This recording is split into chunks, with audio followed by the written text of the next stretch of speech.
एक माँ जो मेरी सास थी, उनको मैं खो चुकी हूँ, अपने पापा को खो चुकी हूँ, क्योंकि तब हीमोग्लोबिन नहीं था भी, लेकिन मुझे नॉलेज नहीं थी, क्योंकि मैं 8वीं में गई थी। तो मेरी मम्मा जो इतनी परेशान रहती थी, अपनी कौन सी बाई प्रोफेशनल मेरी मदर जो है वो टीचर रिटायर्ड है, और बेसिकली मैं हिमाचल प्रदेश शिमला से बिलोंग करती हूँ। डेली मम्मा ने पहाड़ियाँ चढ़ी है, लेकिन तब भी वो इतनी डाउन नहीं हुई।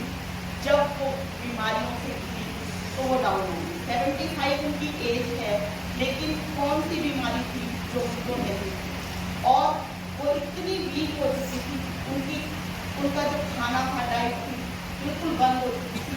मम्मा सारा दिन में एक चपाती खाती थी, और हमें फील होता था कि हमारी माँ खाना नहीं खा रही है, और हम ये सोचने लग गए थे अब तो कि अगर फोन बजेगा मेरे भाई का तो बैड न्यूज ही आएगी। लेकिन थैंक्स टू हीमोग्लोबिन कि वो हमारी जिंदगी में आया, और मैंने सर को अप्रोच किया। सर ने, जैसा आपको पता ही है कि अगर हम खुद किसी को बताते हैं तो घर की मुर्गी दाल बराबर होती है, वो नहीं सुनते हैं, चाहे हम उनके अच्छे के लिए ही बोल रहे हैं। लेकिन सर ने मेरी मम्मा से बात करी और उन्हें अप्रोच किया, और उनकी समझ में आया और उन्होंने हीमोग्लोबिन लेना स्टार्ट किया। आज मेरी मम्मा 4 पैकेट्स ले चुकी है, और अपने को इतना एनर्जी में रहती है। वो डेली 2 किलोमीटर की वॉक कर रही है, मॉर्निंग और इवनिंग।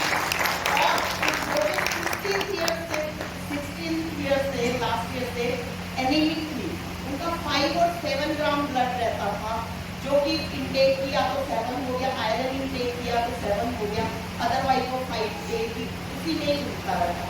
आज उनका ब्लड अभी लास्ट मंथ की रिपोर्ट है 12.5 हो गया है।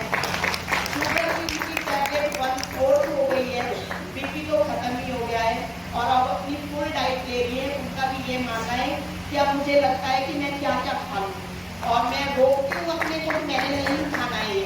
लेकिन मैं बहुत हैप्पी हूँ कि मेरी मम्मा को नई लाइफ मिली है, और वो अपना अच्छे से जी रही है, और अपना सारा काम खुद कर रही है। तो थैंक्स टू एटेमी।